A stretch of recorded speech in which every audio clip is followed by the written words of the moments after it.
ভাৰতীয় সমাজ প্ৰতিষ্ঠাপকসকলে কল্পনা আৰু বিজ্ঞানসন্মত চিন্তাধাৰাৰে সংগীতক নিত্য অভিনৱ ৰূপ দি আহিছে, যাৰ ফলস্বৰূপে বিভিন্ন ঠাইত বিভিন্ন ধাৰাৰ সংগীত শৈলীৰ সৃষ্টি হৈছিল।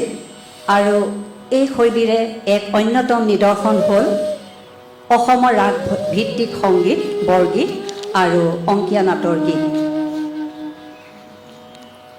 ভাৰতৰ সংগীত নৃত্য নাটকৰ এখন সৰ্বজন সমাদৃত অতি প্ৰাচীন গ্ৰন্থ হ'ল ভৰতৰ নাট্যশাস্ত্ৰ। এই গ্ৰন্থখনত ৰাগ শব্দটো দুই এঠাইত উল্লেখ আছে যদিও তাৰ সংজ্ঞা বা বিস্তৃত বিৱৰণ দিয়া নাই, কিয়নো সেই কালত জাতিৰাগ বা জাতিগানৰ প্ৰচলন হৈছিল আৰু ই বৰ্তমান প্ৰচলিত ৰাগতকৈ সম্পূৰ্ণ পৃথক। কিন্তু খ্ৰীষ্টীয় ৫ম-৭ম শতিকাত ৰচিত বৃহৎদেশীৰ মাতংগৰ বৃহৎদেশী গ্ৰন্থত ৰাগৰ ব্যাখ্যা কৰিছে এনেদৰে: ৰাগস্য মাৰ্গস্য য়াদ ৰূপম য়ানুক্তম ভৰত দিবিহ নিৰূপয়তে তদস্মভীৰ লক্ষ লক্ষণ সমত্যম। অৰ্থাৎ ৰাগ হ'ল স্বৰবৰ্ণৰে বিভূষিত বিশেষ শব্দধ্বনিৰ মধুৰ কম্পন, যি সকলোকে আনন্দ দিব পাৰে।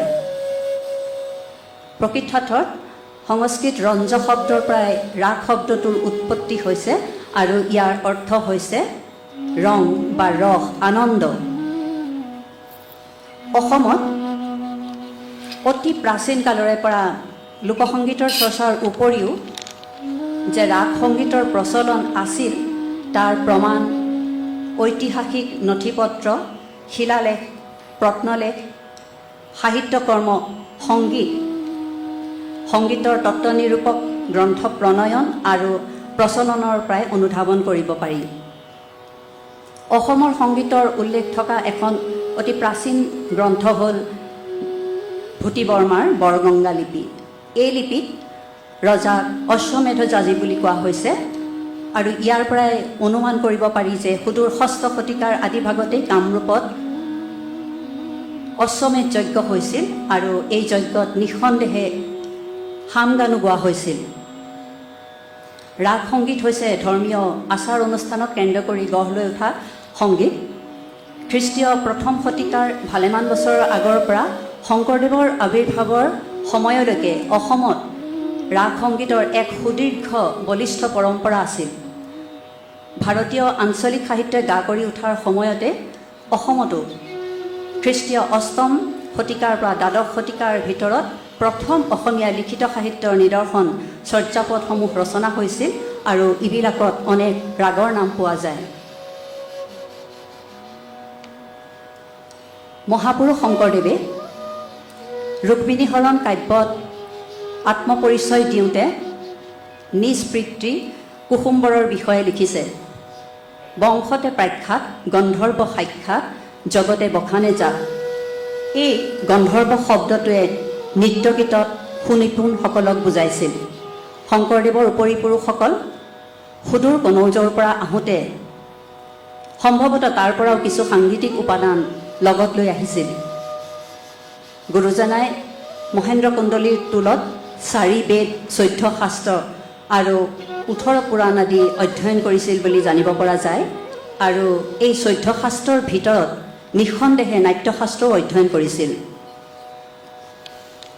গুৰুজনে নিজৰ জীৱনকালত দুবাৰকৈ তীৰ্থভ্ৰমণলৈ গৈছিল আৰু উত্তৰ ভাৰতৰ সন্ত কবিসকলৰ দ্বাৰা যথেষ্ট প্ৰভাৱান্বিত হৈছিল। বদৰিকাশ্ৰমত থাকোঁতেই তেখেতে জীৱনৰ প্ৰথমটো গীত মনমেৰি ৰাম চৰণেহি লাগু ৰচনা কৰিছিল।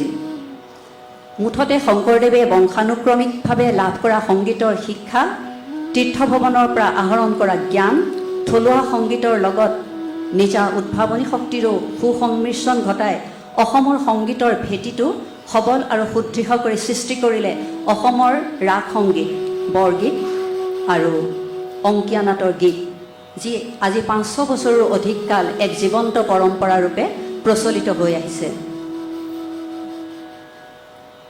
শংকৰদেৱৰ সকলো সৃষ্টি আছিল উদ্দেশ্যধৰ্মী।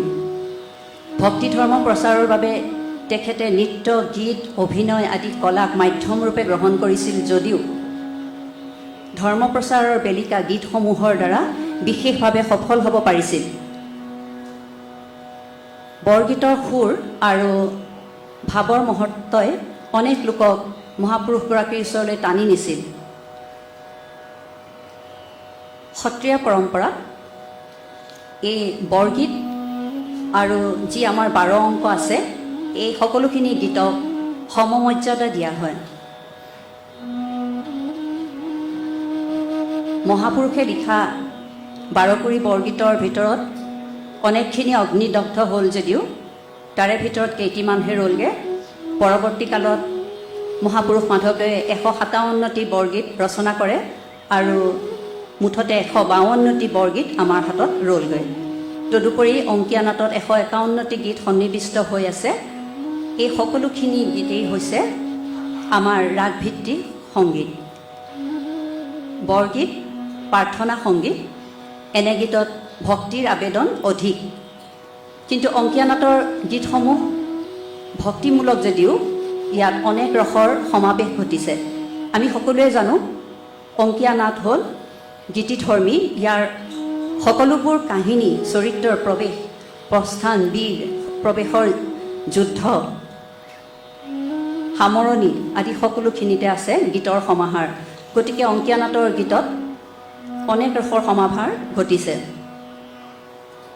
সেয়ে হ'লেও কিছুসংখ্যক অংকীয়া নাটৰ গীত যিখিনিত ভক্তিৰ আবেদন বেছি, সেইখিনি বৰগীতৰ সমপৰ্যায় বুলি ধৰা হয়। 2 শ্ৰেণীৰ গীততে ৰাগৰ উল্লেখ আছে যদিও বৰগীতত তালৰ ধৰা বন্ধা নিয়ম নাই। বৰগীত গোৱাৰ কেইবাটাও শৈলী আছে, যেনে বাক সঞ্চাৰ। এই বাক সঞ্চাৰ সাধাৰণতে আলাপেৰে কৰা হয়, অনিবদ্ধ ৰূপত। ইয়াত তাল নাথাকে। সাধাৰণতে প্ৰসংগ কৰোঁতে এটি গীত কৃষ্ণ শংকৰ গুৰু হৰি বুলি ৰাগভাগ গায় আৰু তাৰপিছত সেই ৰাগৰ এটি বৰগীত তালবিহীনভাৱে গায়। আজি আমি দেখুৱাবলৈ লৈছোঁ মহাপুৰুষ মাধৱদেৱৰ কৌৰাগৰ এটি গীত, আৰু এই ৰাগটি হৈছে প্ৰাৰ্থনাসূচক অত্যন্ত কৰুণ ৰসৰ কৌৰাগ। উঠৰে উঠ বাপু গোপাল হে, মাক যশোদাই কৃষ্ণক শোৱাৰ পৰা উঠাইছে।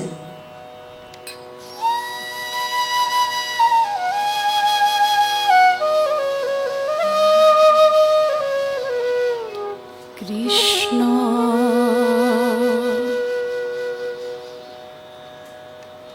কৃষ্ণ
তালত দেখুৱাব বিচাৰিছোঁ, পৰিতালত।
বৰগীত গোৱাৰ মূল শৈলীটো হৈছে যোৰা প্ৰসংগ বা খোল প্ৰসংগ। যোৰা প্ৰসংগত বৰগীতৰ উপৰিও কেতিয়াবা নাটৰ গীতো গোৱা হয়, যিসমূহ গীতত ভক্তিৰ আবেদন বেছি। এই প্ৰক্ৰিয়াত জোৰণি, চাহিনী, ধুমুহী, ঠেলা, গুৰুঘাট আৰু ৰাগতালনিৰ অংশ খোলত বজোৱা হয়, আৰু এই ৰাগতালনিৰ অংশতে গীতৰ ৰাগটোৰ গাবলগীয়া অংশখিনি আৰম্ভণি আৰু তোলনি অংশ গায়। গীতৰ প্ৰথম শাৰীটো খোল তাল নোহোৱাকৈ গায় যদিও পিছৰ প্ৰতিটো শাৰীতে বেলেগ বেলেগ তালত গোৱা হয়, আৰু শেষত বৰ ঠেলা, ঝুমুৰা ঠেলা, পাতনি ঠেলা, সৰু ঠেলা আদি বজাই শেষৰ শাৰীটো খৰ খৰকৈ গাই সামৰা হয়। নাটৰ গীতত ৰাগৰ লগতে তালো বন্ধা থাকে, কিয়নো ই মূলতঃ নৃত্যধৰ্মী আৰু অভিনয়ধৰ্মী। বৰগীতৰ কেইবাটাও ভাগ আছে, যেনে জাগৰণৰ গীত, য'ত মাক যশোদাই শিশু কৃষ্ণক শোৱাৰ পৰা জগাইছে, তেজৰে কমলাপতি পৰভাতে নিন্দ, গোবিন্দ দুগ্ধ পিউ, আকৌ পাওঁ আমি পৰভাতে শ্যাম কানু ধেনু নৈয়া সংগী। খেলনৰ গীত, যিসমূহ গীতত শিশু কৃষ্ণৰ গোপবালকসকলৰ সৈতে খেলাৰ বৰ্ণনা পোৱা যায়। যশোৱানন্দ নবালক মেলে পৰম আনন্দ কোতৰা খেলে বা কোতৰা খেলাই হৰিয়ে, তেনেদৰে লীলা বিষয়ক গীত, চুৰ আৰু চাতুৰী। বিষয়বস্তুৰ বৰ্ণনা অনুসৰি নাটৰ গীতকো কেইবা প্ৰকাৰে ভাগ কৰা হৈছে, যেনে প্ৰৱেশিকী গীত, নৈষ্ক্ৰামিকী গীত, আক্ষেপিকী, প্ৰাসাদিকী আৰু অন্তৰা। এতিয়া আহোঁ বৰগীত আৰু অংকীয়া নাটৰ ৰাগৰ কথালৈ। সত্ৰীয়া সংগীতত ৰাগৰ সংখ্যা গৱেষকসকলে কৈছে কোনোৱে ৩৪টা আৰু কোনোৰ মতে ৩৬টা। আচলতে ৩৪টা নে ৩৬টা সেইটো লৈ এতিয়াও আলোচনা হৈ আছে, কিয়নো শ্ৰী গান্ধাৰ গান্ধাৰ সমপৰ্যায়ৰ ৰাগ, শ্ৰী গৌৰী গৌৰী একেই ৰাগ, কেদাৰ কাৰুণ্য কেদাৰ, এই দুইটা ৰাগেই একে বুলি গৱেষকসকলে স্বীকাৰ কৰি আহিছে। মহাপুৰুষ শংকৰদেৱে তেখেতৰ গীতসমূহত ২৭টা ৰাগহে ব্যৱহাৰ কৰিছিল বুলি পোৱা যায়। এই ২৭টা ৰাগৰ ভিতৰত আমি চৰিতপুথিত পাওঁ যে মেঘমণ্ডলী, বায়ুমণ্ডলী, পাতিচন্দা আদি ৰাগৰ নামো পোৱা যায়, ইয়াত সন্নিৱিষ্ট হোৱা নাই। অসমৰ এগৰাকী সংগীতজ্ঞ বীৰেণ ফুকন মহোদয়ে কোৱা মতে অসম মেঘ আৰু বতাহ বৰষুণৰ দেশ। ইয়াত সম্ভৱতঃ মেঘমণ্ডল, বায়ুমণ্ডল আদি ৰাগৰ সৃষ্টি এসময়ত হৈছিল, কিন্তু এই ৰাগসমূহ কালক্ৰমত হেৰাই গৈছে। মাধৱদেৱৰ গীতসমূহত আন কেইটামান ৰাগো পোৱা যায়। সেইকেইটা হৈছে কামোদ, মল্লাৰ, ললিত, বৰাড়ী, কৌ কল্যাণ, সিন্ধুৰা। তদুপৰি বৰগীতত ব্যৱহাৰ নোহোৱা কেইটামান ৰাগ অংকীয়া নাটৰ গীতত পোৱা যায়, যেনে সাৰেং, পূৰ্বী, তোৰ, শ্ৰীপয়াৰ, কৌ কল্যাণ, সিন্ধুৰা।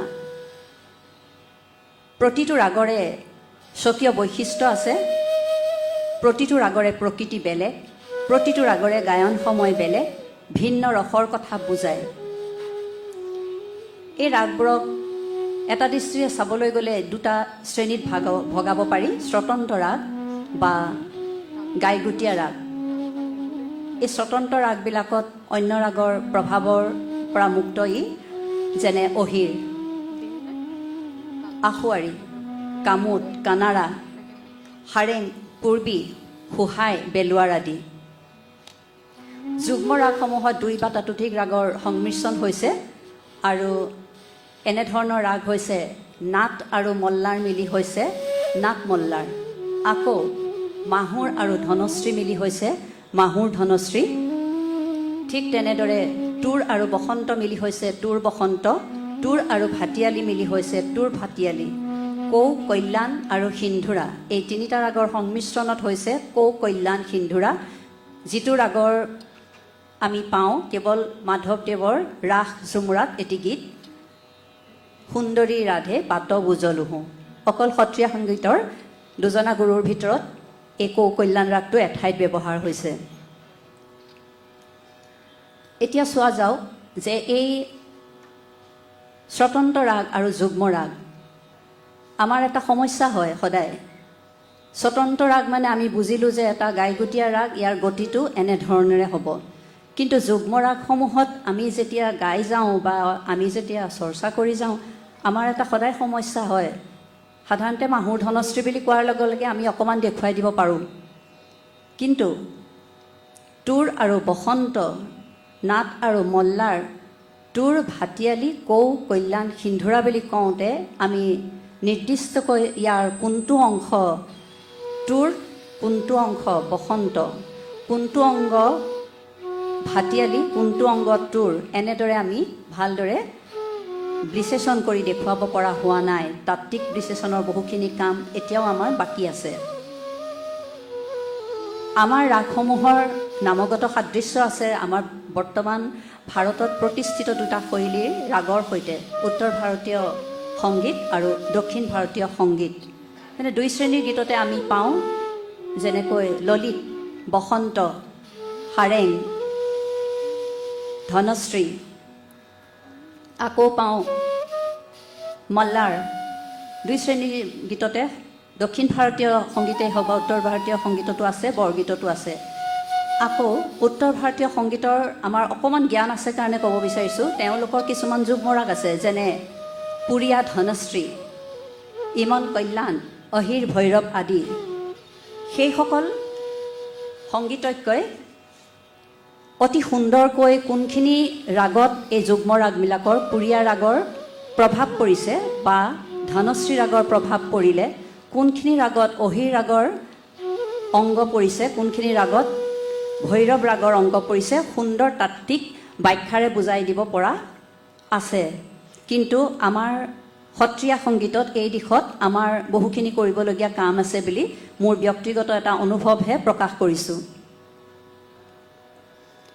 তদুপৰি আমি আৰু এটা আমাৰ সমস্যা আছে যে আমি বৰগীত অনুশীলন কৰিবলৈ লৈ পোনতেই আমি অনুশীলন কৰোঁ উত্তৰ ভাৰতীয় সংগীতৰ। যিহেতু আজি 500 বছৰৰ আগতে কণ্ঠ অনুশীলনৰ যিটো শৈলী বা ধাৰা আছিল, সেই বিষয়ে আমি অৱগত নহয়। আৰু বৰগীতৰ ৰাগেই হওক বা বৰগীতৰ স্বৰলিপিৰ পদ্ধতিতে হওক আমি সকলোৱে উত্তৰ ভাৰতীয় সংগীতক অনুসৰণ কৰি আহিছোঁ। ই ভুল নে শুদ্ধ এই বিষয়ত আমাৰ কিছুমান প্ৰশ্ন হয় যে আমি উত্তৰ ভাৰতীয় সংগীতৰ লগত অকণমান পৰিচয় হ'লোঁ বুলিয়ে বৰগীতক চিধাই তাৰ লগত সামৰিমনে? নে তেনেহ'লে আমি দক্ষিণ ভাৰতীয় সংগীতৰ অনুশীলন কিয় নকৰিম? ঠিকে আছে, যদি আমি সমপৰ্যায়লৈ এটা যাওঁ তেতিয়াহ'লে বৰগীতৰ এজন কলা কৌশলীয়ে উত্তৰ ভাৰতীয় সংগীতৰ লগতে দক্ষিণ ভাৰতীয় সংগীতৰো সমান্তৰালভাৱে অনুশীলন কৰিলে অনেক নতুন তথ্য হয়তো উদ্ঘাটন হ'ব।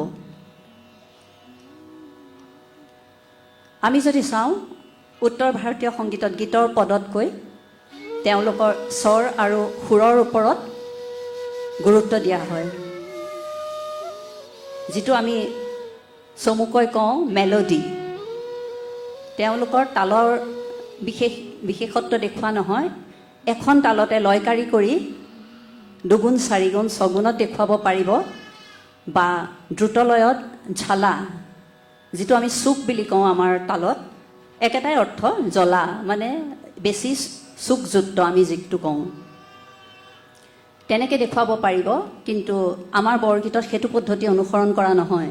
দক্ষিণ ভাৰতীয় সংগীতলৈ যদি আমি লক্ষ্য কৰোঁ, তাত দেখোঁ তেওঁলোকে স্বৰৰ লগতে গীতৰ কথা আৰু তালৰ বৈচিত্ৰ্যময় ৰূপটো আমাক দেখুৱায়।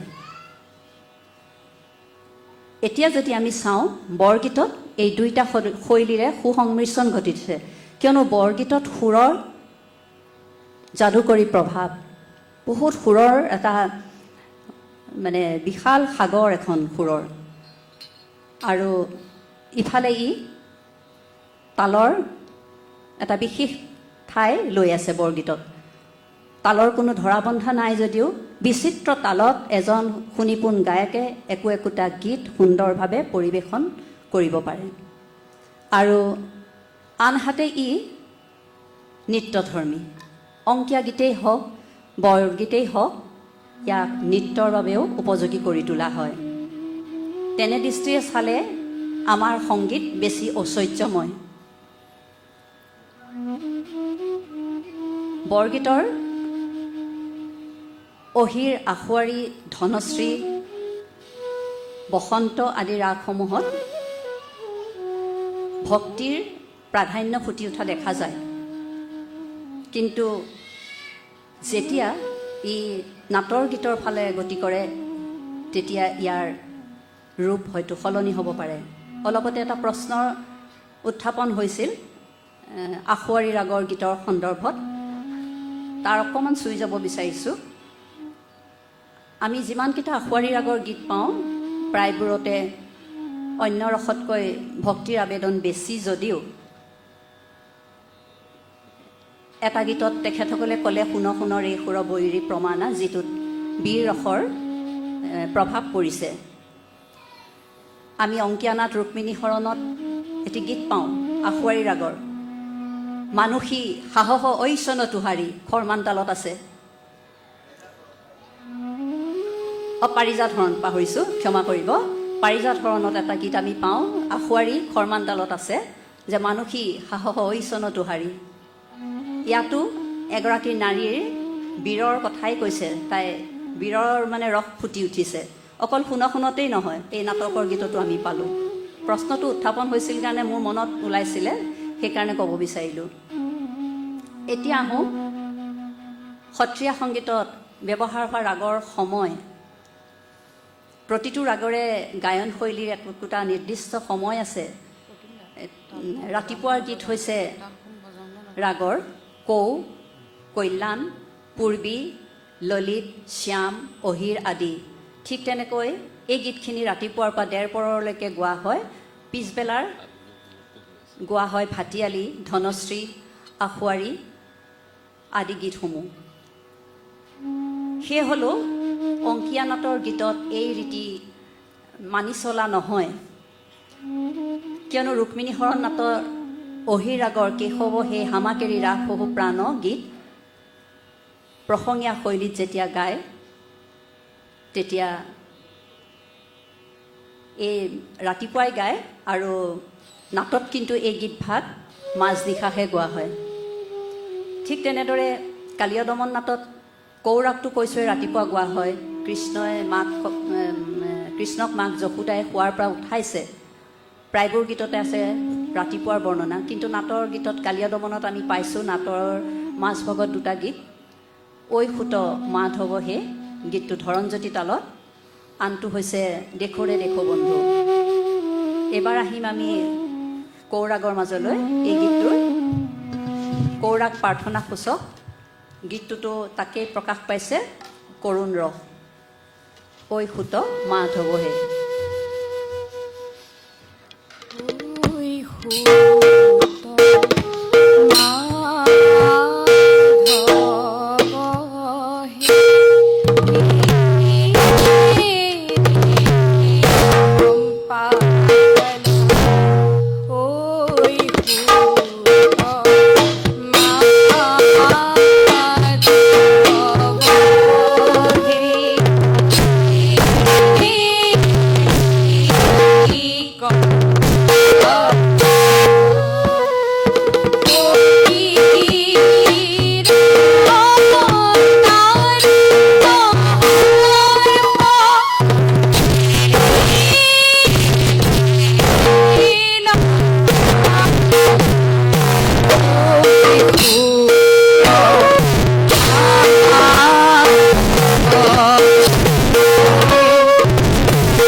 পুনৰ আহোঁ শ্যাম ৰাগৰ মাজলৈ। শ্যাম ৰাগটো ৰাতিপুৱা গোৱা হয়, এটা অত্যন্ত সুন্দৰ ৰাগ। কিন্তু কেলিগোপাল নাটত ৰময়া কৰোঁ মদন খেলা শ্যাম ৰাগৰ গীতটো নাটৰ মাজভাগত, তেতিয়াহ'লে এই গীতটো ৰাতিহে গোৱা হ'ল। আমি অকণমান শুনাব বিচাৰিছোঁ ৰময়া কৰোঁ মদন খেলা।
বৰগীতক প্ৰবন্ধ সংগীত বুলি কোৱা হয়।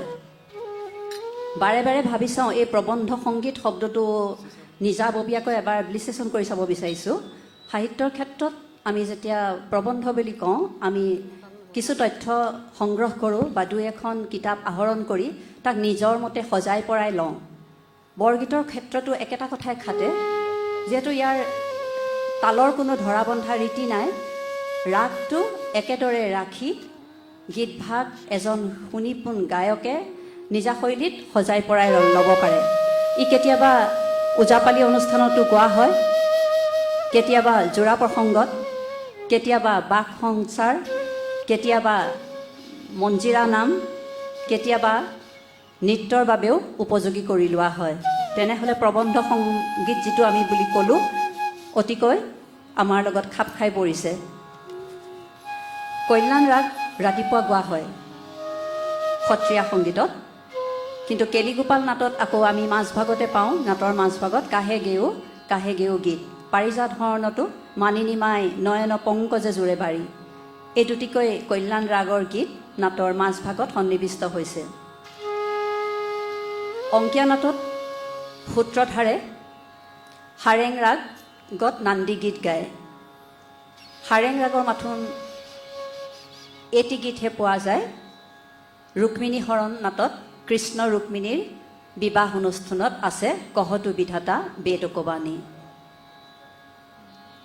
নাটৰ মূল চৰিত্ৰ কৃষ্ণ বা ৰামৰ প্ৰৱেশ হয় সিন্ধুৰা একতালিত।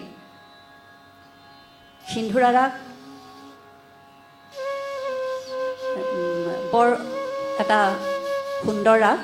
সাধাৰণতে আনন্দমুখৰ পৰিৱেশ বুজোৱা হয় এই ৰাগৰ দ্বাৰা। যেনেকৈ সাৰেং ৰাগত উৎসৱমুখৰ পৰিৱেশ এটা বুজোৱা হয়, সিন্ধুৰা ৰাগত কৃষ্ণৰ লীলা খেলা আনন্দময় পৰিৱেশ আমি কেইবাটাও গীতত পাইছোঁ। কেলি কৰে বৃন্দাবনে বা নাটৰ গীতসমূহতো তেনেকৈ পাওঁ। সকলো নাটকত মূল চৰিত্ৰ কৃষ্ণই সিন্ধুৰা একতালিত প্ৰৱেশ কৰিছে যদিও ৰাম বিজয় নাটত কেলিগোপাল নাটত কৃষ্ণ চৰিত্ৰৰ প্ৰৱেশ নাট ৰাগেৰে হৈছে। আৰু নাটৰ ভিতৰতো দুটাকৈ এই নাট ৰাগৰ কেলিগোপাল নাটত আছে আৰু আমি বৰগীততো নাট ৰাগৰ দুটাকৈ গীত পাওঁ। নান্দী গীত নাটকত সোহাই একতালত গোৱা হয় আৰু অংকীয়া নাটৰ নাৰী চৰিত্ৰই সোহাই একতালত প্ৰৱেশ কৰে। সোহাই ৰাগ শৃংগাৰ ৰসাত্মক যদিও কেতিয়াবা দুখৰ অনুভূতি প্ৰকাশৰ বাবেও ব্যৱহাৰ কৰা হয়। টুৰ আৰু কানাড়া ৰাগত বীৰ ৰসৰ প্ৰকাশ ঘটিছে আৰু শ্ৰীকান্থা ৰাগৰ দ্বাৰা নাৰী চৰিত্ৰৰ দুখ, হৰ্ষ, বিষাদ, আনন্দ, উল্লাস আদি ফুটি উঠা দেখা যায়। যেনেকৈ এ সখী সুদিন ভয়ুৰী। বেলুৱাৰ ৰাগৰ লগত ৰূপক তাল প্ৰয়োগ হ'লে দুখৰ ভাৱ প্ৰকাশ হোৱা বুজায়। যেনে চিন্তিত গোপিনী পেশয়ে নৈৰাশ, কম্পিত মাধৱ নয়ন জোৰাই, এই দুটি গীতত আমি পাইছোঁ। এনেদৰে অনেক গীতত পোৱা যায় বেলুৱাৰ লগত ৰূপক তাল। অংকীয়া নাটত বিবিধ ৰাগৰ দ্বাৰা বিবিধ ৰসৰ সমাৱেশ ঘটোৱা হয়। সেয়ে হ'লেও শংকৰদেৱৰ ৰচনাৰ মূল ৰীতি হ'ল ভক্তিৰ শ্ৰেষ্ঠতা প্ৰদৰ্শন কৰা। নাটৰ শেষত ৰাগ কল্যাণ হয় আৰু খৰ্মান হয় যদিও দুখনকৈ নাটত আমি পূৰ্বী ৰাগৰ লগত খৰ্মান তাল ব্যৱহাৰ হোৱাও দেখিছোঁ। কেতিয়াবা নাটৰ মাজতো অৱশ্যে খৰ্মান তাল ব্যৱহাৰ নোহোৱা নহয়। কেলিগোপাল নাটত আছে মাহুৰ ৰাগৰ ব্ৰজ ৰমণিক সংগে। আকৌ পাওঁ আমি পাৰিজাত হৰণ নাটত মানসী সাহস ঐচন তোহাৰী বেলুৱাৰ ৰাগত। এনেকৈ তালবিলাকৰ একোটা জুতি আছে যদিও কেতিয়াবা এই জুতি নাটৰ ক্ষেত্ৰত নাচিবৰ বাবে অভিনয় কৰিবৰ বাবে সেই জুতি ভাঙিও পেলাইছে। সত্ৰীয়া সংগীতত সকলোবোৰ কোমল শুদ্ধস্বৰ ব্যৱহাৰ হোৱাৰ উপৰিও এটা অন্যতম বৈশিষ্ট্য হৈছে কোমল গান্ধাৰ আৰু কোমল নিষাদ স্বৰৰ সঘন প্ৰয়োগ। এটা অতি জনপ্ৰিয় ৰাগ হৈছে ধনশ্ৰী। শংকৰদেৱৰ সৰহ সংখ্যক গীতত এই ধনশ্ৰী ৰাগটো ব্যৱহাৰ হোৱালৈ চাই অনেকেই ধনশ্ৰী ৰাগ শংকৰদেৱৰ এটা প্ৰিয় ৰাগ বুলি ক'ব বিচাৰে। উত্তৰ ভাৰতীয় সংগীতত ধনশ্ৰী ৰাগৰ সৈতে আমাৰ বৰগীতৰ ধনশ্ৰী ৰাগ সম্পূৰ্ণ একে। ৰাগৰ স্বৰ কোমল গান্ধাৰ কোমল নিষাদ দুইটা শৈলীৰ সংগীতত আৰু ৰাগৰ চলনো প্ৰায় একে। তেনেদৰে দুই এটা ৰাগৰ লগত আমাৰ সত্ৰীয়া সংগীতৰ সাদৃশ্য পৰিলক্ষিত হয়। যেনে ৰাগ বসন্ত, তাত অন্যতম বৈশিষ্ট্যটো হৈছে তীব্ৰ মধ্যম। আমি বসন্ত ৰাগৰ উত্তৰ ভাৰতীয় সংগীততো পাওঁ তীব্ৰ মধ্যম স্বৰৰ ব্যৱহাৰ আৰু বৰগীততো দেখি আহিছোঁ। তেনেদৰে সাৰেং ৰাগৰো আমি সাদৃশ্য দেখা পাওঁ। সেইবুলি আমি উত্তৰ ভাৰতীয় সংগীতৰ পৰা যে বৰগীতৰ সংগীতৰ আৰ্হি লোৱা হৈছে সেইটো ভাবিলে ভুল হ'ব।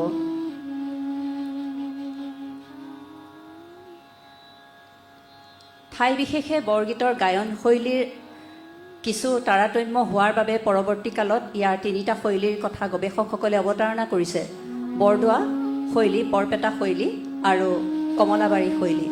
এই তিনিটা শৈলীৰ মাজত সামান্য পাৰ্থক্য থাকিলেও আমি অনুশীলন কৰি থকা সকলোৱে কিন্তু ইয়াৰ মাজত সাদৃশ্যও বিচাৰি পাওঁ। বৰগীতত আন দুটা ভাগ পোৱা যায়, সেয়া হৈছে মেলা ৰাগ আৰু বন্ধা ৰাগ। এই মেলা ৰাগ আৰু বন্ধা ৰাগৰ ব্যাখ্যা বিশেষজ্ঞসকলে বেলেগ বেলেগ ধৰণে দিছে।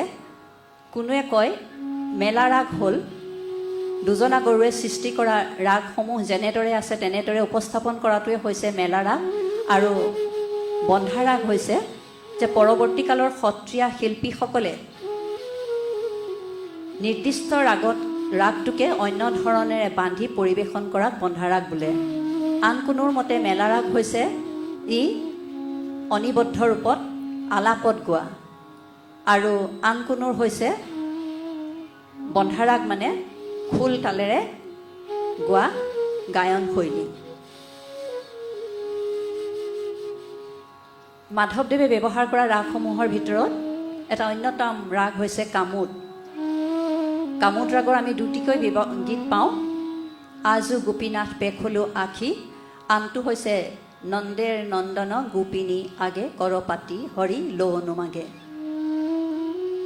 এই কামোদ ৰাগৰ সময় হৈছে শেষ নিশা। অন্যতম বৈশিষ্ট্যটো হৈছে ইয়াত সপ্তকৰ 7টা শুদ্ধ স্বৰ ব্যৱহাৰ হোৱাৰ উপৰিও আটাইকেইটা কোমল স্বৰৰ ৰে গা ধা নি এই কোমল স্বৰৰ ব্যৱহাৰ হোৱাৰ উপৰিও তীব্ৰ মধ্যম স্বৰ ব্যৱহাৰ হৈছে। কামোদ ৰাগত এটা নাটৰ গীত হৈছে পলাই জগতপতি। এই গীতটো নাটকীয় শৈলীত হ'লে কৃষ্ণই পলাইছে, যশোদাই কৃষ্ণক দৌৰাদৌৰিকৈ খেদি ফুৰিছে। কিন্তু সত্ৰীয়া পৰম্পৰাত আমি দেখি আহিছোঁ যে এখন নাট কেতিয়াবা কেৱল আটাইকেইজন গায়ন বায়ন বহি, শ্ৰোতাও বহি, ভকত বৈষ্ণৱ সকলোৱে বহি নাটভাগ গাই যায়, আৰু গাই যাওঁতে গীতৰ আৰ্হি সলনিও হয়, বা কেতিয়াবা প্ৰসংগীয়া শৈলীত গালে যোৰা প্ৰসংগত এনেকৈ বৰজ্যোতি তালেৰে গীতভাগ গোৱা হয়। সত্ৰীয়া সংগীতত বহুকেইখন তালৰ ব্যৱহাৰ হৈছে। পূৰ্বতে এই তাল ব্যৱহাৰ হৈছিল নাই জনা নাযায়, এতিয়া নতুন নতুনকৈ বহুতখিনি তাল সংযোগ কৰিছে, যদিও ইয়াৰ ব্যৱহাৰ হোৱা মূল তালসমূহৰ ভিতৰত হৈছে বৰজ্যোতি, যেনেকৈ পৰিতাল, আকৌ পাওঁ পৰিতালৰ লগতে সমানে যোৱা একেই 14 মাত্ৰাৰ উনজ্যোতি, দুমানি, চুটকলা। তাৰপিছতে আকৌ ব্যৱহাৰ হোৱা তালসমূহ হৈছে খৰমান, ৰূপক, সৰু বিষম, বৰ বিষম, দহবাৰী, আঠতালা, সুধাগঞ্জল, ৰূপগঞ্জল আদি। এতিয়া আহোঁ আমি এই মাধৱদেৱৰ কামোদ ৰাগৰ পলাই জগতপতি গীতভাগ অকণমান গাই দিব।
শাৰীবোৰতো তেনেদৰে বিভিন্ন তালত গায়কসকলে গায়।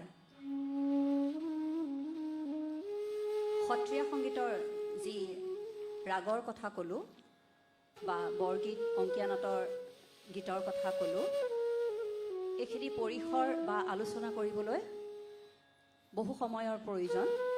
আমাক যিহেতু ইয়াৰ বাবে নিৰ্দিষ্ট কৰি সময় বান্ধি দিয়া হৈছে, আমি কেৱল বিষয়টোৰ অকণমান চুইহে গৈছোঁ আৰু আমি প্ৰায় শেষৰ পৰ্যায়ত পাইছোঁহি। এইখিনিতে ক'ম যে মহাপুৰুষ দুগৰাকীয়ে ৰচনা কৰা গীতৰ সংখ্যা 152টি বুলি যদি ধৰা হয়, তাৰ ভিতৰত জনসমাজত খুব কম সংখ্যক বৰগীতহে প্ৰচলিত হৈ আহিছে। এই গীতসমূহ কেৱল আমি গীতি সাহিত্য ৰূপে সংৰক্ষণ কৰি ৰাখিম নে আমি সত্ৰীয়া শিল্পীসকল একত্ৰিত হৈ এই গীতখিনি জনসমাজৰ মাজলৈ তাৰ সাহিত্যিক ৰূপটোৰ উপৰিও সাংগীতিক দিশটোৰে আমি এক জীৱন্ত পৰম্পৰা ৰূপে তাক গতিশীল কৰি তুলিম। যিহেতু পূৰ্বতে এই গীতসমূহ হয়তো গোৱা হৈছিল আৰু সেই গায়ন শৈলী কেনে আছিল আমাৰ জনা নাযায়। গতিকে এই ক্ষেত্ৰত আমাৰ সত্ৰীয়া সংগীতৰ লগত জড়িত হৈ থকা প্ৰতিগৰাকীৰে এটা গধুৰ দায়িত্ব আছে যে এই সাহিত্যিক ৰূপটোৰ উপৰিও আমি তাক এটা গতিশীল ৰূপ, যিটো গীতি সাহিত্য ৰূপে তাৰ বা সাংগীতিক দিশটোক জীৱন্ত কৰি তোলা। বৰ বিশেষ নকওঁ, মই ইমানকে কৈ সামৰণি মাৰিছোঁ আৰু আপোনালোকৰ বহু মূল্যৱান সময় ব্যয় কৰি আমাৰ লগত যেনেদৰে সহায় সহযোগিতা আগবঢ়ালে তাৰ বাবে আন্তৰিক ধন্যবাদ জনাইছোঁ। কৃষ্ণ।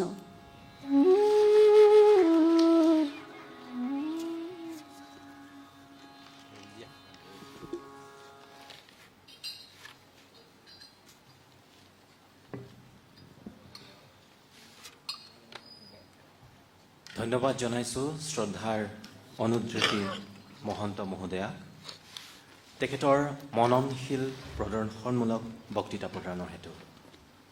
বিশেষ ধন্যবাদ আৰু কৃতজ্ঞতা জনাইছোঁ তেখেতৰ সংগীবৃন্দক।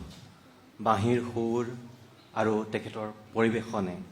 তেখেতসকলৰ পৰিৱেশনে বৈকুণ্ঠৰ অমিয়া ৰস আমাৰ মাজলৈ বহাই আনিলে। পুনৰবাৰ সেৱা জনালোঁ আটাইকে। এতিয়া আজিৰ অনুষ্ঠানৰ অধ্যক্ষা মহোদয়াক মুকলি আলোচনা পৰ্ব আৰম্ভ কৰিবলৈ মই অনুৰোধ জনালোঁ।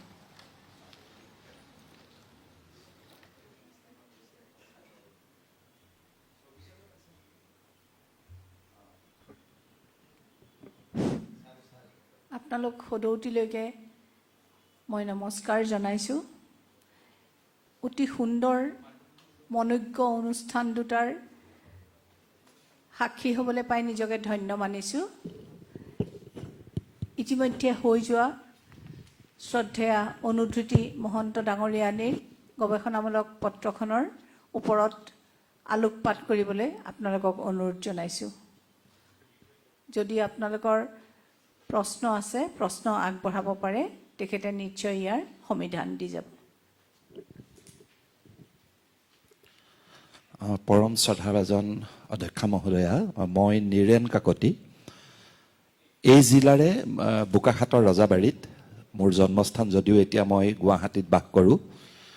আজি অনুধৃতি মহন্ত বাইদেৱে যিখন আলোচনা পত্ৰ ইয়াতে আগবঢ়ালে, প্ৰদৰ্শন কৰিলে, মোৰ এইটো ব্যক্তিগত অনুভৱ যে ইয়াত কেইবাটাও নতুন দিশ এই আলোচনা পত্ৰখনে আমালৈ এৰি থৈ গৈছে, এটা নতুন মাত্ৰা প্ৰদান কৰিছে। আৰু মই খুব সূক্ষ্মভাৱে পৰ্যবেক্ষণ কৰোঁতে বাৰে বাৰে ক'ব নোৱাৰাকৈ ডক্টৰ কেশৱানন্দ দেৱগোস্বামীৰ আশীৰ্বাদ যেন ক'ৰবাত ৰৈ গৈছে আমাৰ বাবে। এইটো আমাৰ বাবে পৰম গৌৰৱৰ কথা। মই এই কাকতখনৰ এটা কথাত মোৰ খুব ভাল লাগিছে, যিটো আমি যে বাইদেৱে যিটো কৈ গ'ল, উত্তৰ ভাৰতীয় সংগীত পদ্ধতিক অনুকৰণ কৰি আমি যি বৰগীত পৰিৱেশন কৰি আছোঁ, এই পৰম্পৰাটোৰ কথাটো তেখেতে উনুকিয়াইছে। মই ভাবিছোঁ এই কথাটোত আমাৰ বিস্তৰ আলোচনা আৰু গৱেষণাৰ প্ৰয়োজন আছে। কাৰণ এই বিষয়ত বিনম্ৰতাৰে আৰু বিনয়েৰে জনাব বিচাৰিছোঁ যে স্বয়ং শংকৰদেৱ সংঘৰ এগৰাকী অতি আগশাৰীৰ ব্যক্তি ইয়াত উপস্থিত আছে, পবিত্ৰপ্ৰাণ বৰা ডাঙৰীয়া। আমি এই বিষয়টোত আচলতে আৰু আগবঢ়াই নিব পাৰোঁ নেকি, যে আমাৰ এটা নিজা সংগীত পদ্ধতিৰে এই বৰগীত শৈলী বা অংকীয়া নাটৰ গীতক আমি এটা নিজা শুদ্ধ ৰূপত আমি কৰিব পাৰোঁ নেকি। আমি উত্তৰ ভাৰতীয় সংগীত পদ্ধতিকনো কিয় অনুকৰণ কৰোঁ। বাইদেউৰ লগতে এটা কথা উনুকি আছে, এইটো এটা খুব গুৰুত্বপূৰ্ণ কথা, যে আমি দক্ষিণ ভাৰতীয় সংগীত পদ্ধতিক ক'ব নোৱাৰাকৈ অলপ আওকাণ কৰি যেন গৈছোঁ। আমি উত্তৰ ভাৰতীয় সংগীত পদ্ধতিৰে আমি কাম চলাই যাব বিচাৰিছোঁ। এই কথাটো এটা আমাৰ বাবে অতি আদৰণীয়, আৰু এটা আজি মই ভাবোঁ এই আলোচনা পত্ৰখনে এই ক্ষেত্ৰত এটা নতুন মাত্ৰা প্ৰদান কৰিছে। দ্বিতীয়তে, আজি বাইদেউৰ যিটো বিষয় আছিল বৰগীত আৰু অংকীয়া গীত, এই বিষয়টো খুব সুন্দৰ পৰিশীলিতভাৱে বাইদেৱে আলোচনাত আগবঢ়াই গৈছে। মই মাত্ৰ এটা কথা তাত উনুকিয়াব খোজোঁ, বা মোৰ চিন্তাৰ অৱকাশে ৰৈ গৈছে দেই, যে অংকীয়া গীত আৰু বৰগীত কথাটো আমি সকলোৱে জানো, কিন্তু সময় নিৰূপণটো, আমি সময়টো তাত নিৰূপণ বাইদেউৰ কাকতখনত আমি দেখা নাপালোঁ। যিহেতু এটা কৈছোঁ শ্যামৰাগ ৰাতিপুৱা গোৱা হয়, কিন্তু মই সেইটো কোৱা নাই। বৰগীতৰ আগত হৈছে নে অংকীয়া গীতটো আগত, কোনটোক আমি আলোচনা পত্ৰখনে সেইটোৰ ক্ষেত্ৰত কিন্তু একো কোৱা নাই বাইদেউ। সময়টো গীত ৰাগৰ ক্ষেত্ৰত আছে, বৰগীতটোক আমি আগত আনিম নে অংকীয়া গীতৰ সময়টোক আমি আগত আনিম, সময় নিৰূপণটো মই কৈছোঁ। যেনেধৰণে ধৰক তীৰ্থযাত্ৰা, শংকৰদেৱৰ তীৰ্থযাত্ৰাক মহেশ্বৰ নেওগে দ্বিতীয় তীৰ্থ ভ্ৰমণৰ পিছত চিহ্নযাত্ৰা কৰিছে বুলি কৈছে, কিন্তু বাকীসকলে মনা নাই। বাকী পণ্ডিতসকলে এই মতামতটো মানি ল'ব বিচৰা নাই যে প্ৰথম তীৰ্থযাত্ৰাৰ পিছত আহি চিহ্নযাত্ৰা কৰা হৈছে। এই কথাটো নেওগ ছাৰে তেনেধৰণে কয়, কিন্তু বহুতে এই কথাটো মানি নলয়। এই কথাবোৰ আমাৰ বাবে বহু ক্ষেত্ৰত বিতৰ্ক, আৰু বহু ক্ষেত্ৰত আমাৰ বাবে তাত কিন্তু অৱকাশ, আলোচনাৰ সমল তাত ৰৈ যায়। সেই কথাটো নেওগ ছাৰেতো এনেই কৈ দিয়া নাই। মহেশ্বৰ নেওগৰ নিচিনা ইমান এজন প্ৰাচ্যতত্ত্ববিদ, এগৰাকী বিশাল বাৰিধি স্বৰূপ এগৰাকী পণ্ডিত, তেওঁ নিশ্চয় এই কথাটোত নিশ্চয় কিবা ভাবি চিন্তি, বহু ভাবি চিন্তি কৈছে। মই সেই কথাটো কৈছোঁ। সেই কথাটো অকণমান মোৰ জানিবলগীয়া আছিল। আৰু এটা কথা, যে আমি যদি মহাপুৰুষ কেইজনাৰ নাট চাওঁ, বিশেষকৈ শংকৰদেৱৰে ধৰিলোঁ, পাৰিজাত ধৰণৰ শেষৰ ৰাগটো এনেই নাটত আমি দেখা পাওঁ কল্যাণ ৰাগত খৰ্মান তাল, কিন্তু পাৰিজাত ধৰণ আৰু যদি আমি কেলিগোপাল নাটলৈ যাওঁ, তাত কিন্তু আমি পূৰ্বী ৰাগ পাওঁ। নহয়, শেষৰটো কথা কৈছোঁ, শেষৰটো আখুৱাৰীও আছে, কিন্তু এই পূৰ্বী আখুৱাৰী, আমাৰ বৰা ডাঙৰীয়াই ক'লে আখুৱাৰীও হৈছে। কিয় এই কথাটো খৰ্মান তালত কল্যাণ ৰাগ ব্যৱহাৰ নকৰি কিয়নো পূৰ্বী কৰিলে? কেলিগোপাল নাটতনো কিয় পূৰ্বী ৰাগৰ ব্যৱহাৰ কৰা হ'ল? বা পাৰিজাত হৰণতনো কিয় পূৰ্বী ৰাগৰ ব্যৱহাৰ কৰা হ'ল? বা আখুৱাৰী ৰাগটো কিয় ব্যৱহাৰ কৰা হ'ল? অন্য নাটতো আছে, নিসিংহ যাত্ৰাটো আছে পূৰ্বী ৰাগ শেষত, কিন্তু সেয়া শংকৰদেৱৰ নহয় দেই, পৰৱৰ্তী কালৰ। গতিকে এই কথাবোৰো আমি আচলতে জনা দৰকাৰ। আৰু মই ভাবোঁ আজি আলোচনা পত্ৰখনে এই দিশবোৰৰ এটা উন্মোচন কৰিছে, আৰু এই ক্ষেত্ৰত আমাৰ নিশ্চয় ভবাৰ অৱকাশ আছে। এইখিনিয়ে ক'লোঁ, আৰু আচলতে ক'বলগীয়া বহুত আছিল। সময়ৰ প্ৰতি লক্ষ্য ৰাখি মোৰ ক'বলগীয়াখিনি মই ইমানতে সামৰিছোঁ। পুনৰবাৰ অনুধৃতি বাইদেউলৈ মোৰ শ্ৰদ্ধা কৃতজ্ঞতা জ্ঞাপন কৰিছোঁ। তেখেত মোৰ আচলতে ছিনিয়ৰ ফেলোশ্বিপৰ গুৰু হয়। মই তেখেতৰ অধীনতে ছিনিয়ৰ ফেলোশ্বিপ কৰি আছোঁ মৃদংগৰ ওপৰত। আৰু লগতে মই এটা হাত চাপৰি বজাবলৈ সকলোকে অনুৰোধ জনাম, অৰুণ মহন্ত ডাঙৰীয়াৰ কাৰণে এটা অতি উচ্চ পদত চাকৰি কৰি অৱসৰ গ্ৰহণ কৰি এই যে গুৰুজনৰ সংস্কৃতিত খোলটো বজাই এতিয়াও যে যিখিনি কৰি আছে, এইটো আমাৰ কাৰণে, আমাৰ আজি উঠি অহা সমাজৰ কাৰণে, আমাৰ সকলোৰে বাবে অতি গৌৰৱৰ কথা।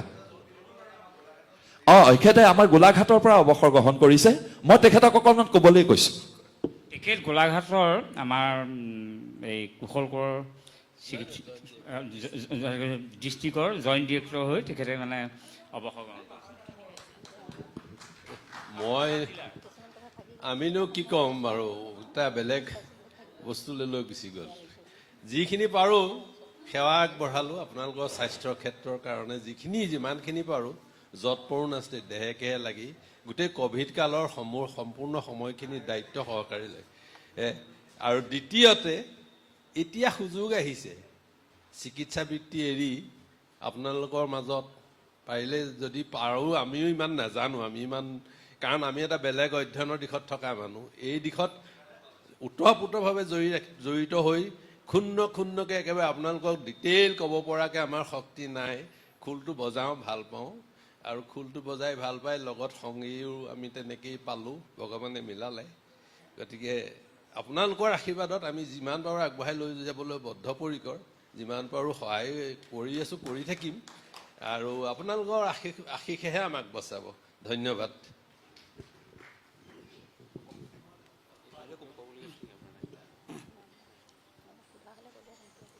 অধ্যক্ষা মহোদয় বাইদেউ আৰু অনুধিত্ৰী বাইদেউ আৰু আমাৰ সত্ৰীয়া সংগীত মহোৎসৱৰ আমাৰ সঞ্চালক ডাঙৰীয়া, পুনৰ মই আপোনালোকলৈ সেৱা নিবেদন কৰিলোঁ।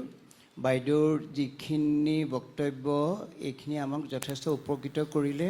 তেখেতে এটা কথা আমালৈ এৰি থৈ গৈছে যে গুৰুজনাৰ যিখিনি গীত মাত আমি ইতিমধ্যে শুনি আছোঁ বা আমি নিজে গাইছোঁ, নিৰ্দিষ্ট কেইটামান গীতৰ লগতহে আমি পৰিচিত, কিন্তু যিখিনি গীত মাত এতিয়ালৈকে গোৱা নাই সেইখিনি আমি কি কৰিম, কেনেকৈ গাম, সেইখিনি আগতে তাৰ কোনো গায়কী কোনো তাৰ ৰূপ পাবলৈ নাই। সেই গীত মাতখিনি ৰাগৰো একেই কথা। আমি সেইখিনি নিশ্চয় আমি নিজস্ব চিন্তাধাৰা সেই ৰাগৰ সংগতি ৰক্ষা কৰি পেলাই হয়তো আমি নিজে নিজে কিছু চৰ্চা কৰিলে সেই অপ্ৰচলিত হৈ থকা গীত মাতখিনি এটা জীৱন্ত ৰূপ পাব। আৰু বাইদেৱে ৰাগখিনি পৰিৱেশন কৰাৰ যিখিনি সময় নিৰূপণ কৰিছে, সেই সময় নিৰূপণৰ ক্ষেত্ৰত আমাক সংগীত শাস্ত্ৰই এটা নিৰ্দেশনা দিছে যে ৰংগমঞ্চত সময় মানি চলা নহয়, ৰজাৰ আদেশ হ'লে সেই ৰাগৰ কাল মানি চলা নহয়, আৰু ৰাতি 12 বজাৰ পাছৰ পৰা ৰাতি তৃতীয় প্ৰহৰৰ পৰা বা দ্বিতীয় প্ৰহৰৰ পৰা কোনো ৰাগৰ নিয়ম মানি চলা নহয় কাৰণে আমাৰ সেই গীত মাতত সেইখিনি ৰাগ গুৰুজনাই তেনেধৰণে কৰিছে। আৰু এটা কথা যে বাইদেৱে কোৱা মতে কল্যাণ বা আমি যিমানখিনি প্ৰবন্ধ বা এই ক্ষেত্ৰত আমি চকু পৰিছে, কল্যাণ ৰাগটো পুৱা ৰাগত ধৰা হয়, কিন্তু আমি যদি আমাৰ কলাগুৰু বিষ্ণুপ্ৰসাদ ৰাভাৰ এটা গীতলৈ আমি গুচি যাওঁ যে মোৰ জীৱন নাটৰ শেষ ৰাগিনী কল্যাণ খৰ্মান, গতিকে আমাৰ যিখিনি প্ৰহৰ হ'ল 24 ঘণ্টাত 8টা প্ৰহৰ, গতিকে এটা এটা ৰাগৰ সময় আমাৰ 3 ঘণ্টাৰ ভিতৰত কাল বা 3 ঘণ্টাকৈ ধৰা হৈছে। গতিকে ৰাতিপুৱা 12 বজালৈকে আমাৰ 2টা প্ৰহৰত আমি ৰাতিপুৱা গীতখিনি গোৱা হ'ল, মাজত 1.5 প্ৰহৰত 11:30 বজাৰ পৰা 1:30 বজালৈ আমাৰ বসন্ত ৰাগ গোৱা হয়, তাৰপৰা বাকীখিনি ৰাগ তেনেকৈ গোৱা হয়।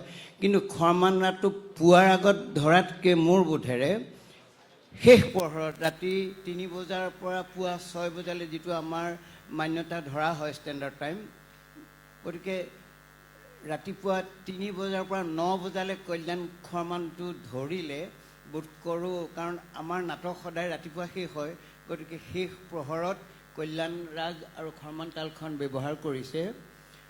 আৰু এটা কথা আছে যে গুৰুজনাই মানি নিমাই আমাৰ পাৰিজাত হৰণ নাটকত কল্যাণ ৰাগত সেইখন বৰজ্যোতি তাল ব্যৱহাৰ কৰিছে। এতিয়া কথা হ'ল যে সেইখিনিৰ পৰা আমি এইটো কথাই আমি ধৰি দিব পাৰোঁ যে কল্যাণ ৰাগৰ লগত খৰ্মান তাল আচলতে শেহত বোধ কৰোঁ গায়। মিটিং আৰম্ভ, কিবা এখন সভা আৰম্ভ কৰোঁতে যাতে কল্যাণ ৰাগেৰে আৰু খৰ্মান তালে ব্যৱহাৰ কৰিব যেন নালাগে, তেনেকুৱা এটা ভাৱ হয়। কল্যাণ ৰাগো গাব পাৰিব, আন তাল ব্যৱহাৰ কৰিব পাৰিব বা খৰ্মান তালো বজাব পাৰিব, আন ৰাগ ব্যৱহাৰ কৰি পেলাই সেইমতে গালে যেন আমি এটা শুদ্ধ ৰূপ পাম। এই সম্পৰ্কত আমাৰ মনৰ যিটো ভাৱ, আপোনাৰ যিখিনি আলোচনা, বাইদেউৰ লগত মোৰ ব্যক্তিগতভাৱে চিনাকিও আছিলে, এইখিনিয়ে এনেই আমি কথা পাতোঁতে আলোচনাও হৈছিলে। গতিকে আমি অত্যন্ত সুখী হ'লোঁ, বহুত কথা জানিলোঁ, আৰু নজনা কথাও ইয়াত প্ৰকাশ পাইছে, গতিকে আমি সকলোৱে উপকৃত হৈছোঁ। ধন্যবাদ।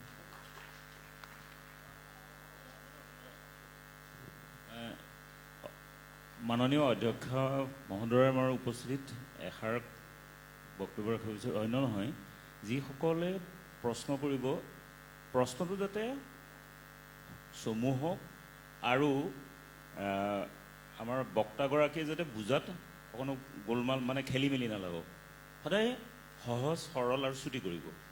ধন্যবাদ।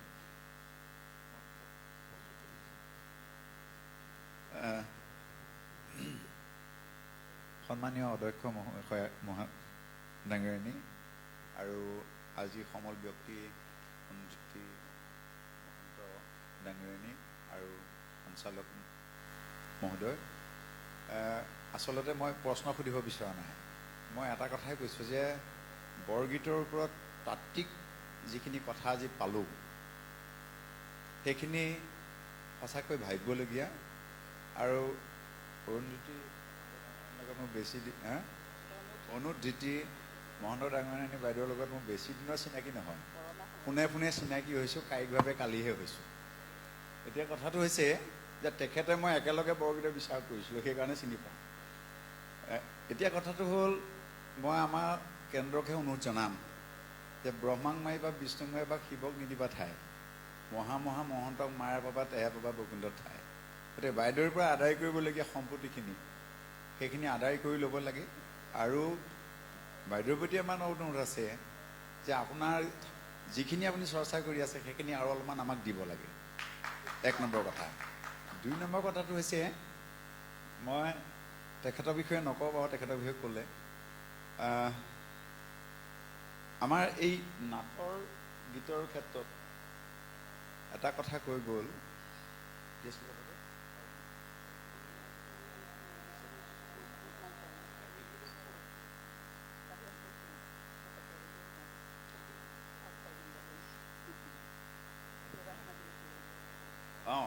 নহয় প্ৰশ্ন নহয়, এইটো তাতে যোগ কৰিবহে বিচাৰিছোঁ।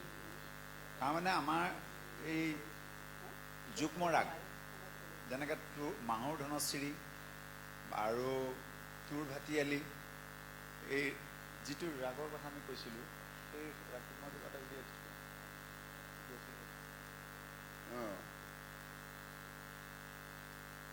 শৈলীটো তোৰ আৰু ভাটিয়ালি আমি মানে নিশ্চিতৰূপে আমি দেখুৱাই দিব পৰা হোৱা নাই। তোৰ ৰাগ হয়, সেই বস্তুটো হয়, সেইটো আমি দেখা পাম বুলি আশা কৰিলোঁ।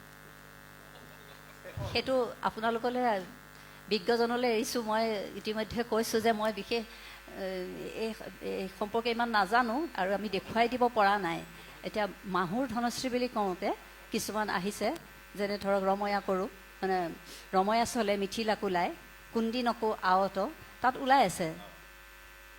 মানে এনে বহুতো ক'ব খোজে যে যুগ্ম ৰাগ আছে কাৰণে ধৰক মাহুৰ ধনশ্ৰী প্ৰথম লাইনটোত বোলে মাহুত গাব লাগে, ছেকেণ্ড লাইনটোত বোলে ধনশ্ৰীক গাব লাগে, শুনা কথাহে। মানে আমাৰ এতিয়াও সংশয়টো দূৰ হোৱা নাই। আমি যিহেতু শিকি আছোঁ আৰু আমাৰ মানে কোনখিনিত আমি কিমান প্ৰভাৱ, তাৰ চলনটো কেনেকুৱা, আমি মানে কোনখিনিত কেনেদৰে গৈছে, কিয় গৈছে, এইখিনি তাত্ত্বিক বিশ্লেষণ হ'ব লাগে বুলিহে কৈছোঁ। মই এইখিনি নাজানো বুলি কৈছোঁ, জনা হ'লে মই দেখুৱাই দিলোঁহেঁতেন। মোৰ জানিবলৈ বাকী আছে, মই সেইখিনি বিজ্ঞজনলৈ এৰিছোঁ যে আমি সেইখিনি ভালকৈ শিকিব লাগিব। কি কৈছে? সেইটোহে বৰ টান কাম। পৰা হ'লে ইয়াত মই মঠি থৈ গ'লোহেঁতেন। আৰু এটা কথা হ'ব পাৰে, মোৰ নিজৰ এটা অনুভৱ কৈছোঁ, এই স্বৰলিপি যিটো আমি এতিয়া কৰি পেলাই শিকি আছোঁ বা শিকাই আছোঁ, সেই মেথডটো হৈছে আজিৰ। সেই যুগত স্বৰলিপি হোৱা হ'লে আমি এতিয়াও সাঁচিপতীয়া পুথিত পালোঁহেঁতেন। তেতিয়া শ্ৰুতিৰ কথা আছিল, স্বৰৰ কথা নাছিল। চাৰেংগী ব্যৱহাৰ হৈছিল, আজিৰ দৰে এই যে এটা বাকচত এই হাৰমনিয়াম যে, এই বস্তুটো নাছিল। কিন্তু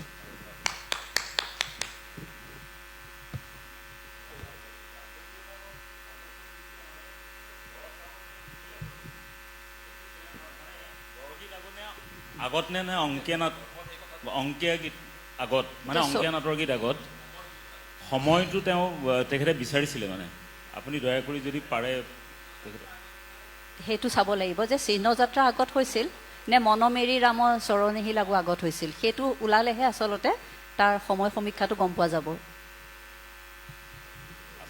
এই কথাটো অকণমান মই ডক্টৰ কেশৱানন্দ দেৱগোস্বামী ছাৰৰ পৰাই শুনিছিলোঁ, গীতটো দি থৈ গৈছিলে মোক, শংকৰ গুৰুজনাৰ ৰচিত। কোমোৰা কাটাত থাকোঁতে বদৰিকাশ্ৰমৰ গীতটোতকৈ কিন্তু সেইটো গীত আগৰ বুলি ছাৰে উনুকিয়াইছে। গতিকে তেনেকুৱা বহু বিতৰ্কিত কথা বতৰা আমাৰ আছে। গতিকে গীতটো জানিব লাগিব আমি। হয়, গীতটো মই এই মুহূৰ্তত গীতটো পাহৰিছোঁ, কিন্তু গীতটো মোৰ তাত আছে। বেৰত খুচি থোৱা আছিলে বুলি কৈছে, কোমোৰা কাটাত ছমাহ নে কিমানহে আছিলে তাত গুৰুজন, তেতিয়া সেই গীতটো তাত লিখি পেলাই থৈ দিয়া আছিলে। মই এই মুহূৰ্তত গীতটো পাহৰি গৈছোঁ। মই এই যিটো আমাৰ মহন্ত ডাঙৰীয়াই ক'লে সময়টোৰ কথাটোহে মই ক'বলৈ গৈছোঁ যে বৰগীত আগৰ নে অংকীয়া গীত আগৰ। ইয়াত এটা প্ৰশ্ন আহিছে, বিজ্ঞজনে কৈছে যে চিহ্নযাত্ৰাৰ পৰা আমি সময়টো ধৰিব পাৰোঁ, কিন্তু সেইটো একেবাৰে শুদ্ধ বুলি আমি ক'ব নোৱাৰোঁ, মানে পানী নসৰকা নহয়। আপোনাৰ কিবা উত্তৰ আছে নেকি, সেইটোহে জানিব বিচাৰিছোঁ বাইদেউ। সেইটো ইতিমধ্যে ওলাই গৈছে যে চিহ্নযাত্ৰা গুৰুজনে তীৰ্থ ভ্ৰমণৰ পৰা আহি ৰচনা কৰোৱাইছিলে নে তাৰ আগত। তীৰ্থ ভ্ৰমণলৈ গৈ যদি বদৰিকাশ্ৰমত মনমেৰি লিখিছিলে, আহি যদি চিহ্নযাত্ৰা কৰাইছিলে বৰগীত আগৰ হ'ব।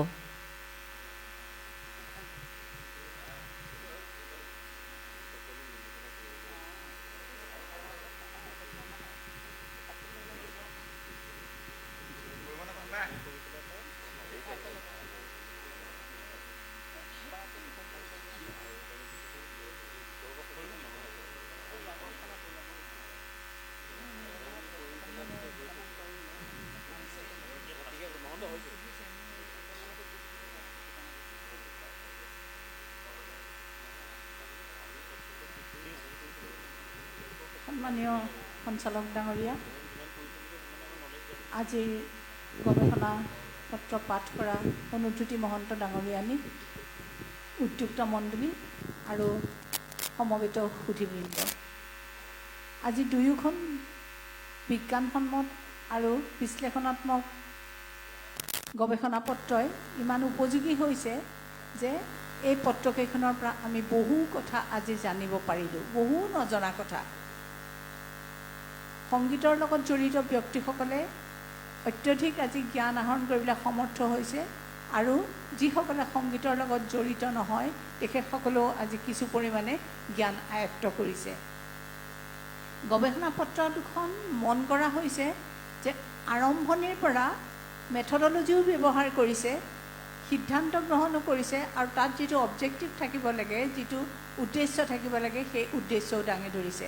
গতিকে গৱেষণা পত্ৰ দুখনে যথেষ্ট মান মৰ্যাদাৰে সুধীবৃন্দৰ আগত নিজক প্ৰকাশ কৰিবলৈ সুবিধা পাইছে, আৰু মানুহৰ মনত প্ৰশ্নৰ উদয় হ'বলৈ সুবিধা দিছে। এইটো বহুত ডাঙৰ কথা। একোখন গৱেষণা পত্ৰই যেতিয়া মানুহৰ মনটো আলোড়িত কৰি থাকিব, অধিক জানিবৰ মন থাকিব, সেই পত্ৰখনকে আমি এখন সফল পত্ৰ বুলি ক'ব পাৰোঁ। মই ইয়াৰ বাবে দুয়োজনলৈকে মোৰ আন্তৰিক ধন্যবাদ আৰু কৃতজ্ঞতা জ্ঞাপন কৰিছোঁ, আৰু বিশেষ দীঘলীয়া নকৰোঁ, সময়ৰ প্ৰতি লক্ষ্য ৰাখি এইখিনি কথাৰেই মই মোৰ অধ্যক্ষৰ বক্তব্যৰ সামৰণি মাৰিছোঁ। ধন্যবাদ।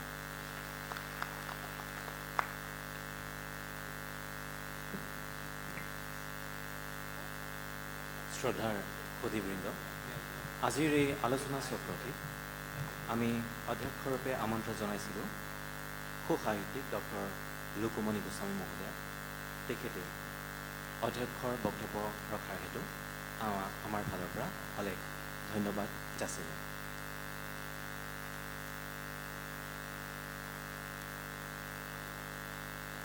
শ্ৰদ্ধাৰ সুধীবৃন্দ, ভাৰত চৰকাৰৰ সাংস্কৃতিক মন্ত্ৰালয়ৰ সংগীত নাটক একাডেমীৰ অন্তৰ্গত গুৱাহাটীৰ সত্ৰীয়া কেন্দ্ৰই সত্ৰীয়া সংস্কৃতিৰ প্ৰসাৰ আৰু প্ৰচাৰৰ উদ্দেশ্যে জন্মলগ্নৰে পৰা যিসমূহ পদক্ষেপ গ্ৰহণ কৰি আহিছে সেয়া সঁচাকৈ আদৰণীয়।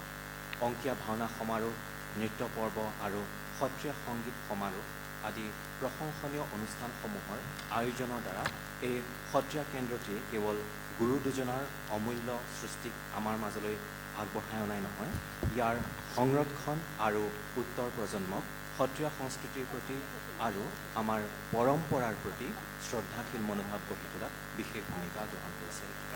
শ্ৰদ্ধাৰ সুধীবৃন্দ, ষষ্ঠদশ সংগীত সমাৰোহৰ আজি তৃতীয় দিনাৰ কাৰ্যসূচী ইতিমধ্যে হৈ যোৱা বক্তৃতানুষ্ঠানৰ সন্মানীয় বক্তা দুগৰাকীয়ে বৰগীত আৰু অংকীয়া গীতৰ দুটা গুৰুত্বপূৰ্ণ বিষয়ত যি সাৰগৰ্ভ বক্তৃতা প্ৰদান কৰিলে, তাৰ দ্বাৰা প্ৰেক্ষাগৃহত উপস্থিত সত্ৰীয়া সংস্কৃতিৰ প্ৰতি শ্ৰদ্ধাশীল প্ৰতিগৰাকী সন্মানীয় শ্ৰোতা দৰ্শকৰ লগতে ভৱিষ্যত প্ৰজন্মও উপকৃত হ'ব বুলি আমি আশাবাদী।